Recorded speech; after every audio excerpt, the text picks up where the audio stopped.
आज की कथा है तीन साधु और बुद्धिमान राजकुमार। आइए कथा श्रवण करें। बहुत समय पहले की बात है। एक बार एक महान राजा था जिसका नाम वीर सिंह था। उसकी एक रानी थी जिसका नाम लीला था। उन दोनों का जीवन खुशियों से भरा हुआ था, लेकिन उनके कोई संतान नहीं थी, जिस वजह से रानी हमेशा रोती रहती थी और कई मंदिरों में प्रार्थना करने जाया करती थी। हालांकि लंबे समय के बाद एक बेटा होने का उन्हें आशीर्वाद मिला। जब उनके बेटे के जन्म का समय आया, रानी लीला महल में लौट आई। उनके राजमहल के मुख्य द्वार पर भीख मांगते हुए तीन साधु आए, जिनसे रानी ने अपने होने वाले बच्चे की किस्मत के बारे में पूछताछ की। तीनों साधुओं में से सबसे छोटे ने जवाब दिया और कहा, ओ रानी, बच्चा एक लड़का होगा और वह एक महान व्यक्ति बनने के लिए जीवित रहेगा, जिसकी आयु बहुत लंबी होगी। लेकिन 12 साल तक आपको उसके चेहरे को नहीं देखना है। जैसे ही आप या उसके पिता 12 वर्षों से पहले उसे देखेंगे, तो आपका बेटा निश्चित रूप से मर जाएगा। जैसे ही बच्चा पैदा होता है, आपको उसे जमीन के नीचे एक तहखाने में भेज देना चाहिए और उसे कभी भी 12 साल तक दिन का प्रकाश देखने नहीं देना है। 12 साल खत्म होने के बाद वह नदी में स्नान करे, नए कपड़े पहने और फिर आप लोगों से मिले। उसका नाम सोम सिंह होगा और वह दूर दूर तक जाना जाएगा। इसलिए जब युवा राजकुमार पैदा हुआ, तो उसके माता पिता ने उसे एक भूमिगत महल में नौकरानियों और नौकरों के साथ छिपा दिया और उसके साथ उन्होंने एक युवा बछड़ा भेजा, जिसके साथ तलवार, भाला और ढाल भी भेजी।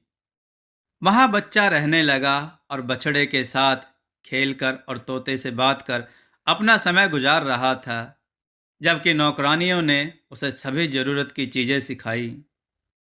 राजकुमार दिन के प्रकाश से दूर 11 साल तक अपने बछड़े के साथ खेलने और अपने तोते से बात करके संतुष्ट रहा। लेकिन जब 12वें वर्ष की शुरुआत हुई, तो बालक का हृदय परिवर्तन की इच्छा से उछल पड़ा और उसे आम जीवन की आवाज़ें सुनना बहुत अच्छा लगा, जो बाहरी दुनिया से उसके जेल महल में आया करती थी। लड़के ने कहा, मुझे अवश्य देखना चाहिए कि आवाज़ कहाँ से आती है। और जब उसके नौकरानियों ने उसे मना किया और बोली कि 1 वर्ष और आपको कहीं नहीं जाना है, तो लड़के ने जोर से हंसते हुए कहा, नहीं, अब मैं किसी की नहीं सुनने वाला। फिर उसने अपने घोड़े को तैयार किया, अपने चमकते हुए कवच को पहना और बाहरी दुनिया देखने के लिए घोड़े पर सवार होकर निकल गया। वह अपने पिता के शहर की तरफ चल दिया। थोड़ी दूर चलने पर वह एक कुएं के पास थोड़ी देर आराम करने के लिए बैठ गया, जहाँ कुछ औरतें मिट्टी के घड़े में पानी भर रही थीं। जब औरतें घड़ों को अपने सर पर रखकर पानी को लेकर जा रही थीं, युवा राजकुमार ने मिट्टी के घड़ों को पत्थर फेंक कर उनको तोड़ दिया। तब पानी से सराबोर महिलाएं रोती बिलखती हुई महल में पहुंचकर राजा से शिकायत करने लगी कि एक शक्तिशाली युवा राजकुमार कवच कुंडल पहने और अपनी कलाई पर तोते के साथ कुएं के किनारे बैठा था और उन्होंने सभी के घड़ों को तोड़ दिया है। वह राजकुमार देखने में बहुत ही सुंदर और शक्तिशाली है। अब जैसे ही राजा ने यह सुना, उन्होंने एक ही बार में अनुमान लगा लिया कि यह शक्तिशाली युवा राजकुमार उनका ही पुत्र है। साधुओं के शब्दों को ध्यान में रखते हुए कि अगर वह 12 साल से पहले अपने बेटे के चेहरे को देखता है, तो वह मर जाएगा। राजा ने अपराधी राजकुमार को पकड़ने के लिए अपने सैनिकों को भेजकर बुलाने की भी हिम्मत नहीं की। इसलिए राजा ने महिलाओं को दिलासा दिया कि वे आराम से रहें। अपने खजाने से राजा ने लोहे और पीतल से बने घड़ों को उन्हें दे दिया। लेकिन जब राजकुमार ने महिलाओं को लोहे और पीतल के घड़ों के साथ कुएं में लौटते हुए देखा तो वह हंस पड़ा और अपने धनुष और तीक्ष्ण तीक्ष्ण तीरों से उन पर वार किया और धातु से बने घड़ों को छेद दिया। अभी भी राजा ने उसे पकड़ने के लिए सैनिक नहीं भेजा, इसलिए शक्तिशाली युवा राजकुमार ने राजमहल में खुद जाने का फैसला किया। वह राजमहल पहुंचा और वहां जाकर उसने बहुत बदतमीजी की। उसने दरबार में कदम रखा जहां उसके पिता बैठे थे और उन्हें प्रणाम नहीं किया। लेकिन राजा ने अपने बेटे के मौत के डर से जल्दबाजी में अपनी पीठ उसकी ओर कर ली और जवाब में एक शब्द भी नहीं कहा। तब राजकुमार ने उन्हें पूरी सभा में बोला, मैं आपसे मिलने आया हूँ। मेरा कोई मकसद नहीं है आपको नुकसान पहुँचाना। मैंने क्या किया है कि आप दूर हो मुझसे। कड़वाहट और गुस्से से भरा वह राज दरबार से दूर हो गया। लेकिन जब वह महल की खिड़कियों के नीचे से गुजरा तो उसने अपनी माँ को रोते हुए सुना। उनके ध्वनि उसके दिल को नरम कर दी, जिससे उसका क्रोध मर गया और अकेलापन उस पर भारी पड़ गया, क्योंकि उसके पिता और माँ दोनों ने ही उसे कई सालों के लिए त्याग दिया था। इसलिए वह बहुत रोया।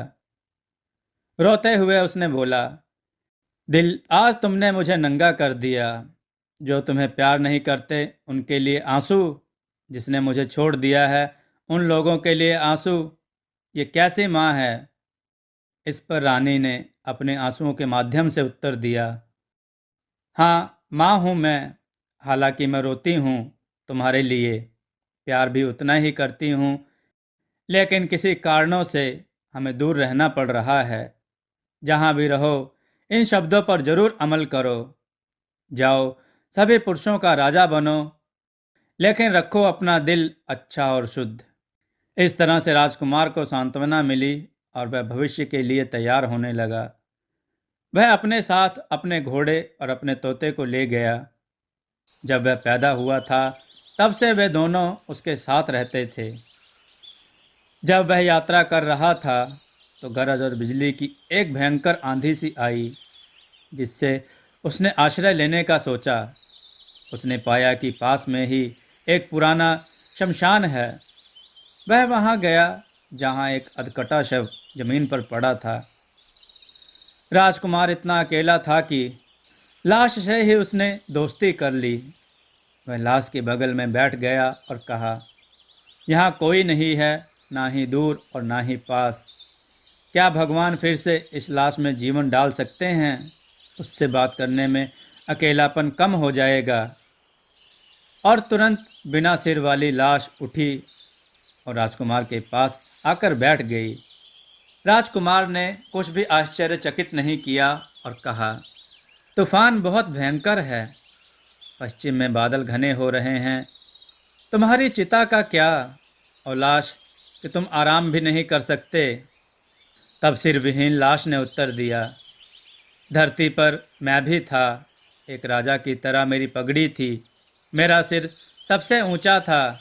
मैं पगड़ी को चूमता था। मेरी मस्ती एक बहादुर की तरह मेरे दुश्मनों से लड़ती थी। मैंने जीवन को मस्ती के साथ जिया और अब मैं मर गया।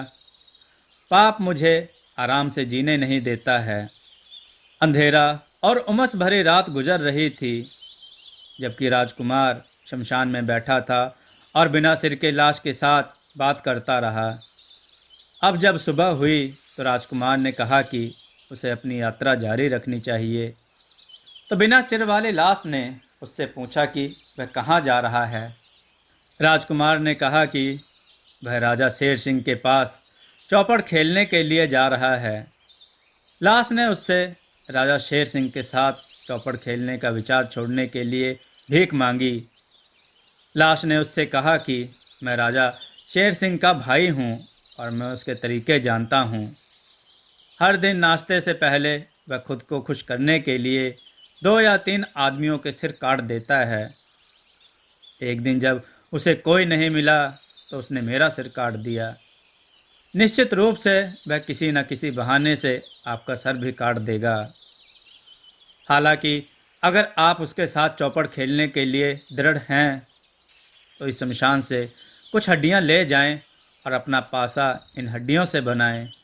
फिर मेरे भाई जो एक दिव्य पासे के साथ खेलते हैं वे इस पासे के सामने अपने पुण्य खो देंगे, अन्यथा वह हमेशा जीतेगा। इसलिए राजकुमार ने कुछ हड्डियों को लिया और उन्हें पासे में बदल दिया और ये उन्होंने अपनी जेब में डाल लिया। फिर सिर विहीन लाश को धन्यवाद करते हुए वह राजा के साथ चौपड़ खेलने के लिए अपने रास्ते पर चला गया। अब राजकुमार के दिल में राजा के साथ चौपड़ खेलने के लिए और भी साहस भर गया था। वह एक जलते हुए जंगल में आया और आग से एक आवाज़ उठी, ओ यात्री, भगवान की खातिर मुझे आग से बचाओ। तब राजकुमार जलते हुए जंगल की ओर बढ़ा और पाया कि आवाज़ एक छोटे से जानवर की थी। फिर भी तेजस्वी राजकुमार ने उसे आग से बचा लिया और उसे जंगल के बाहर निकाल दिया। तब छोटे से जीव ने कृतज्ञता से भरे हुए अपने एक बाल को देते हुए कहा, इसे रखो और तुम्हें कभी परेशानी हो तो इसे आग में डाल दो, मैं तुरंत तुम्हारे सहायता के लिए आ जाऊंगा।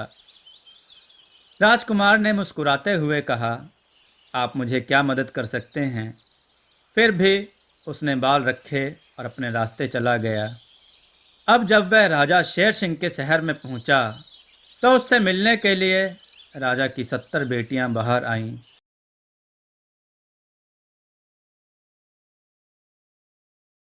दोस्तों, आपको यह कथा कैसी लगी? अपने विचार और सुझाव कमेंट में जरूर दें। हमारी कथाओं को लाइक करें, हमारे चैनल को सब्सक्राइब करना न भूलें। हमारी कथाओं को शेयर जरूर करें जिससे लोगों को अच्छा ज्ञान प्राप्त हो। जय श्री राम भक्तों।